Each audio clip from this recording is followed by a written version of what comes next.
Hello everyone. तो आज मैं आपको बहुत ही इजी वे में कुर्ती की कटिंग एंड स्टिचिंग बताने वाली हूँ। अगर आपको कुर्ती की कटिंग एंड स्टिचिंग पसंद आए तो वीडियो को लाइक ज़रूर कीजिएगा एंड वीडियो को पूरा देखिएगा।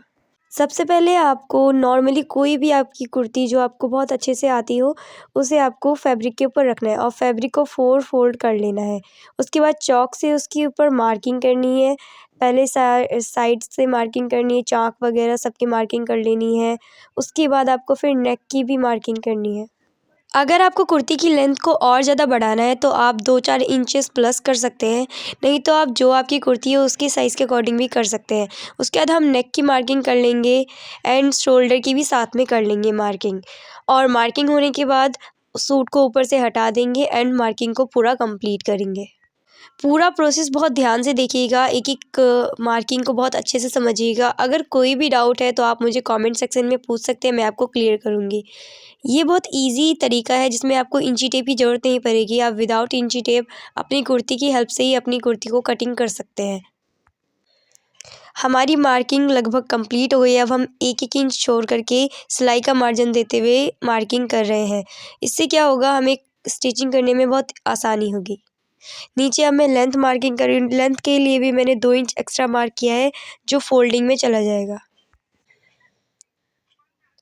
नेक्स्ट अब हम इसकी कटिंग करेंगे। कटिंग जैसे-जैसे हमने मार्किंग की है उसी के ऊपर कटिंग कर लेना है और बहुत केयरफुली कटिंग कीजिएगा। जो हमारा मार्जिन है उसको लेते हुए कटिंग करना है ताकि स्टिचिंग में कोई प्रॉब्लम ना आए।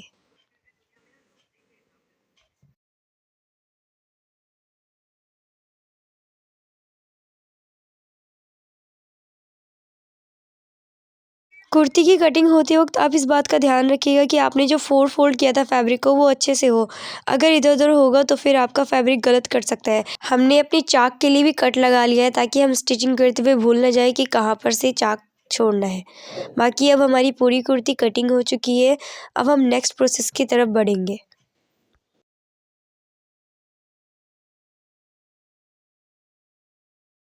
अब इसकी स्लीव्स को कट करेंगे। स्लीव्स को कट करने के लिए इसी में से बचा हुआ फैब्रिक हम यूज़ कर रहे हैं।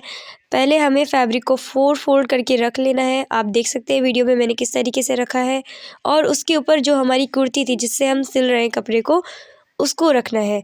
और फिर उसी के अकॉर्डिंग जैसे हमने कुर्ती की मार्किंग की है वैसे अब हम स्लीव्स की मार्किंग भी कर लेंगे। चारों तरफ से बहुत अच्छे से मार्किंग करनी है और अगर आपको स्लीव्स की लेंथ भी बढ़ानी है तो आप अपने अकॉर्डिंग बढ़ा सकते हैं। बाकी आप मार्किंग करेंगे और फिर उसी मार्किंग पर जैसे हमने कुर्ती को कट किया था उसी तरीके से स्लीव्स को भी कट कर लेंगे और इसमें भी 1-1 इंच स्टिचिंग का मार्जिन छोड़ते हुए निशान लगाएंगे। अब हम अपनी स्लीव्स को कट कर रहे हैं। आप देख सकते हैं जो मैंने निशान लगाया था मैं उसके ऊपर ही कट कर रही हूँ। आप लोगों को भी बिल्कुल इसी तरीके से करना है और अब हमारी स्लीव्स की भी कटिंग हो चुकी है।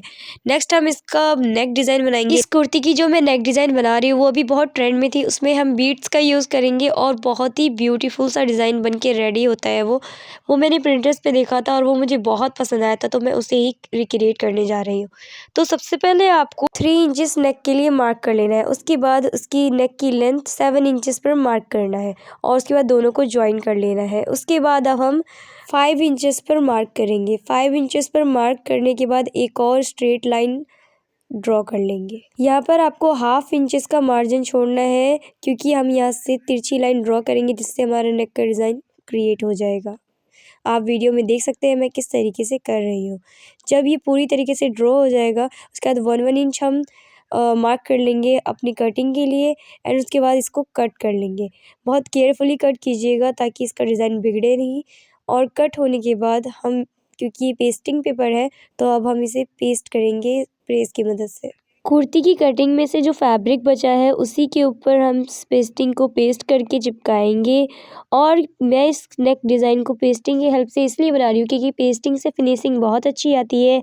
आप भी एक बार पेस्टिंग से ट्राई कीजिएगा। बाकी अब हम इसको प्रेस की हेल्प से चिपका रहे हैं एंड साइड के फैब्रिक को कट करके निकाल लेंगे। उसके बाद हमें इस पर अब इसकी स्टिचिंग भी करनी होगी ताकि ये किनारे जो है ये अच्छे से फोल्ड हो जाए। आप वीडियो में देख सकते हैं कि मैं किस तरीके से कटिंग करने के बाद स्टिचिंग कर रही हूँ।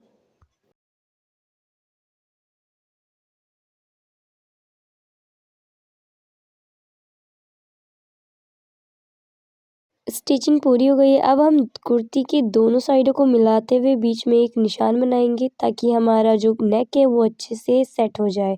नेक में भी एक निशान बनाएंगे कट लगा करके, दोनों को एक साथ रख के उसके ऊपर स्टिचिंग करेंगे ताकि ये एक जगह फिक्स हो जाए और ये हिले नहीं जब हम इस पर सिलाई लगा रहे हों। और ये बीच में बिल्कुल स्ट्रेट सीधी सिलाई लगानी है। उसके बाद दूसरी सिलाई लगा करके हम बाहर की तरफ निकलेंगे। जब दोनों साइड सिलाई लग जाए उसके बाद अब हमें अपने नेक को स्टिच करना है। जैसे जैसे नेक का डिज़ाइन है उसी तरीके से हमें स्टिच करना है। आप वीडियो में देख सकते हैं मैं किस तरीके से कर रही हूँ। नेक के ऊपर स्टिच करने के बाद जो भी बीच का फैब्रिक है उसे बहुत सावधानी से कट कर लेना है। उसे कट करने के बाद नेक को पलटेंगे और फोल्ड करेंगे। नेक जब फोल्ड होगा तो उसके ऊपर प्रेस करेंगे ताकि नेक बिल्कुल फिनिशिंग के साथ फोल्ड हो जाए।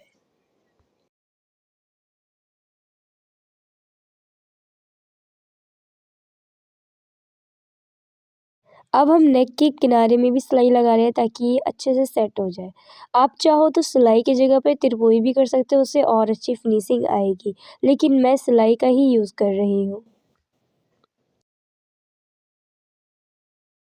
ये हमारी कुर्ती का बैक नेक है जो कि बहुत सिंपल बनाएंगे हम और इसे फैब्रिक की मदद से ही पलटेंगे क्योंकि ये बैक में रहेगा तो हमने इसे ज़्यादा बड़ा भी नहीं बनाया है, 3 इंचेस का ही बनाया है। और इस पर भी सिलाई लगाने के बाद अगर आप चाहें तो इस पर भी तिरपुई कर सकते हैं, बाकी मैंने सिलाई ही लगाई है। अब अपनी कुर्ती के फ्रंट एंड बैक दोनों फैब्रिक को एक दूसरे के ऊपर रख कर स्टिच कर लेंगे। और स्टिच करते वक्त आपको ध्यान रखना है कि आपने जो दोनों में नेक डिज़ाइन के लिए फैब्रिक लगाया था अलग से, उसे भी साथ में ही प्लस कर दें ताकि वो नेक ठीक से सेट हो जाए। उसके बाद अब हम स्लीव्स भी ऐड करेंगे। स्लीव्स को नॉर्मली जैसे हम ऐड करते हैं वैसे ही ऐड करना है। स्लीव्स पर भी स्टिचिंग कर लेते हैं। स्लीव्स की स्टिचिंग कंप्लीट होने के बाद हम कुर्ती की फिटिंग करेंगे। कुर्ती की फिटिंग को आप बहुत ध्यान से देखिएगा क्योंकि ये प्रोसेस सबसे टफ होता है, यहीं पर सारी चीज़ें बिगड़ जाती हैं। तो जैसा मैंने आपको बताया था कि हमने 1-1 इंच का मार्जिन छोड़ा था सिलाई के लिए। तो जब हम स्टिचिंग करने से पहले कुर्ती को बिछाएंगे और उस पर फिर से एक और बार अपनी जो लाइन है वो ड्रॉ कर लेंगे कि हमें कहाँ कहाँ पर स्टिचिंग करनी है। आप वीडियो में देख सकते हैं कि मैं किस तरीके से लाइंस को ड्रॉ कर रही हूँ और अब हमें उन्हीं लाइंस पर स्टिचिंग करनी है। इससे फिनिशिंग भी बहुत अच्छी आती है और हमारी फिटिंग भी बहुत अच्छी आती है। न इससे ढीला होता है, ना ही कुर्ती पर दोबारा से सिलाई लगानी पड़ती है। उसके बाद अब हम चाक को फोल्ड करेंगे। मैं अपनी कुर्ती की चाक को मशीन की मदद से सिल रही हूँ। आप चाहो तो सुई धागे की मदद से तिरपुई भी कर सकते हो। दोनों ही तरीके से चाक बहुत अच्छे से बन जाती है। तो हमारी चाक की स्टिचिंग भी लगभग कंप्लीट हो गई है। इसके बाद हम अपनी नेक पर डिज़ाइनिंग करेंगे जो इस पूरी कुर्ती की जान है। उसे देखना नहीं भूलिएगा। तो अब हम अपनी नेक डिज़ाइन को स्टार्ट कर रहे हैं। नेक डिज़ाइन के लिए मैं मोती की हेल्प लूँगी। पहले हम सुई में धागा डालेंगे और उसे अपनी नेक में स्टिच करेंगे। जिस तरीके से वीडियो में मैं कर रही हूँ आप भी बिल्कुल इसी तरीके से कीजिएगा और सुई में मोती को फिल करेंगे और उसे धागे में पिरोएंगे। उसके बाद जब हमारी मोती पूरी तरीके से फिल हो जाएगी तो इसे दूसरे शोल्डर की तरफ स्टिच करेंगे, यानी कि जो हमारा लेफ़्ट साइड का नेक है उसको हम राइट साइड के शोल्डर पे स्टिच करेंगे और जो हमारा राइट साइड का नेक है उसे हम लेफ़्ट साइड के शोल्डर पे स्टिच करेंगे। ये हमारा क्रॉस डिज़ाइन बन गया जो कि बहुत ही प्यारा लग रहा है और ये अभी बहुत ट्रेंड में है।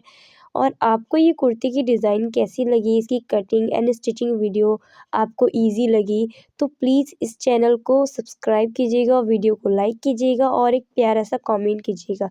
तो मिलते हैं अब नेक्स्ट वीडियो में, तब तक के लिए बाय।